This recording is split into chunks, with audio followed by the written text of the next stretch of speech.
I'm genuinely so annoyed. I made a video earlier in the garden speaking about something that really only came to me today actually.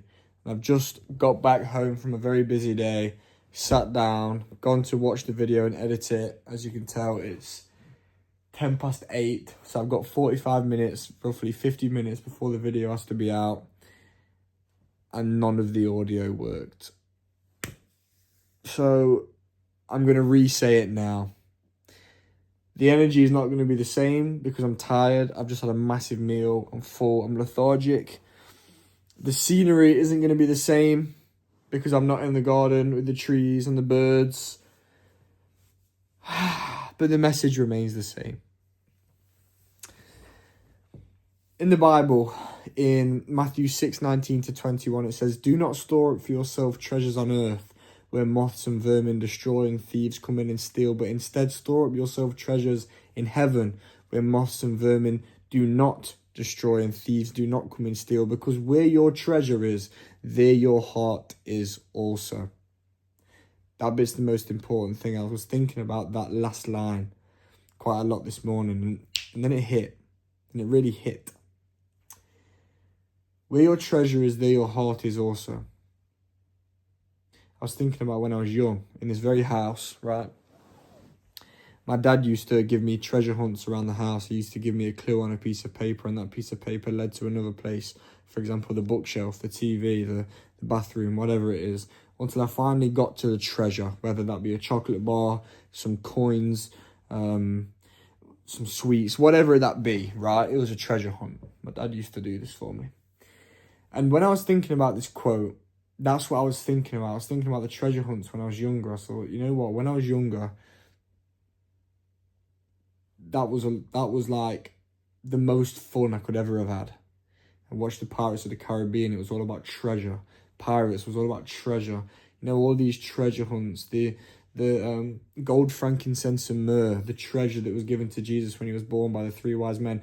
You know, when we grow up, treasure is or for me it was at least, treasure is a very intriguing and interesting concept. This thing that we call treasure. And in life, as we grow older, this treasure can very easily start to become materialistic things like money, the house, power, status, bank account, the business, the cars, the watches, whatever it is, the materialistic things, and those things start to seem like the treasure. And as we get older, these things seem, for some reason, to become more and more important in our lives because we think that these things are going to give us value. We think that these things are going to give our life more meaning. We think that these things are going to give us more status. And with more status, we're going to become happier. And when we're happier, life's going to be better and our reality is going to become amazing.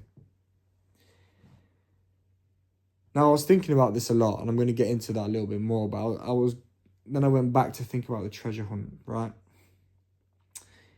And truly, when I think back at it now, it wasn't the chocolate bar. It wasn't the chocolate bar. It wasn't the coins. It wasn't the treasure itself that I enjoyed as a kid. It wasn't the treasure and finding the thing at the end as a kid that made me want my dad to make me these clues. The beauty in all of this was the clues, was the search, was the journey, was getting somewhere and then realizing that clue didn't lead me to here, and so then I had to, rethink things and then go and find somewhere else. The beauty of all of that was learning, making mistakes, and realizing to myself that I can do this. I can go from one clue to the other clue I can work these things out. I was almost unlocking potential within whilst I was doing these treasure hunts, right? And the treasure at the end, the coins, the chocolate, the sweets, they were just a cherry on top.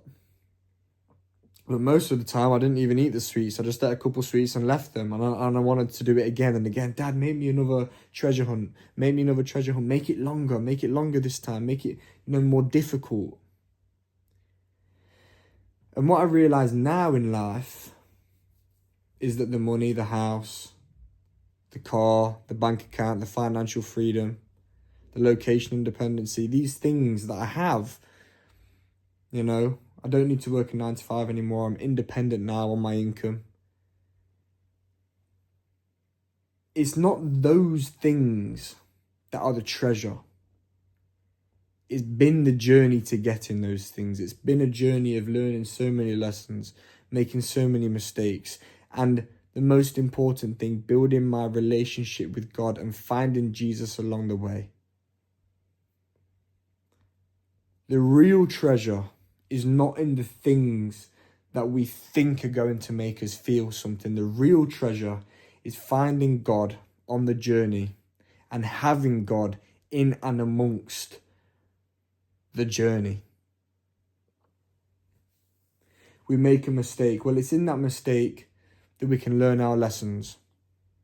We go through trials and tribulations and we suffer. Well, it's in that suffering that we either lean onto our own understanding and blame the world and blame God for this suffering, or we lean onto him and ask him to give us strength so that we can push through and carry on this treasure hunt.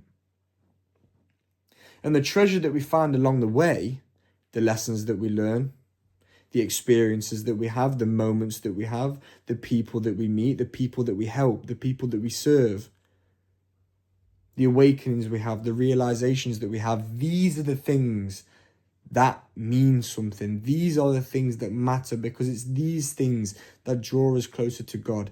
It's these things that build our character. It's these things that we can take with us and that no one can take from us.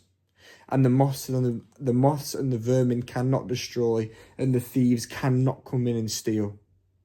But it's the watch, it's the house, it's the money, it's the bank account, it's the status, it's the views, it's the subscribers, it's the followers. These are the things that don't last.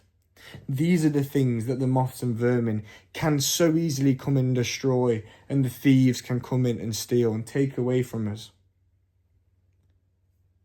And so when I now look at this quote, Matthew 6:19-21,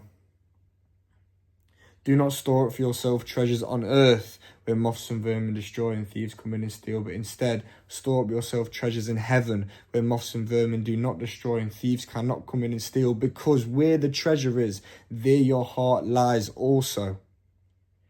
Means so much more to me now, because I understand that the more we build our relationship with worldly things, the more we seek for fulfillment, meaning and purpose in worldly things, the more we're only going to chase for more and more and more. If you are not content with the £10 that is in your pocket, what makes you think you'll be content with the £1 million in the bank account later on in the life?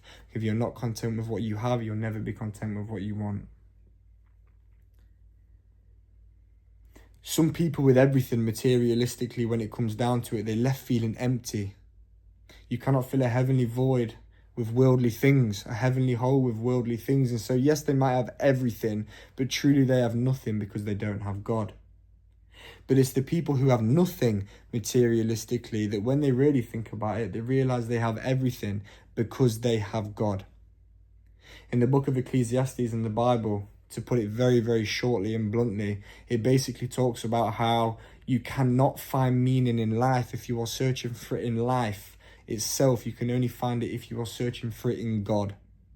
And once you find it in God, you can bring it into your everyday life and truly be content with the smallest and the littlest of things. The more you accumulate these worldly things and build up these worldly treasures, the harder it's going to be to let these things go and transcend to where it's important. We want to stop doing business down here and start doing business where business matters the most, and that is in heaven, in God. We need to search for God, because without God at the foundation and the core of everything that we do, what we do is truly meaningless. And so that's today's video, really. That is today's video. Today is day 317, I think it is, of me making a YouTube video every single day for 365 days and seeing where God takes me. Sorry that this isn't a outdoor scenic video, but the message remains the same. And I hope it's resonated with at least one of you at home watching this. That's it for today. Subscribe for more. God bless.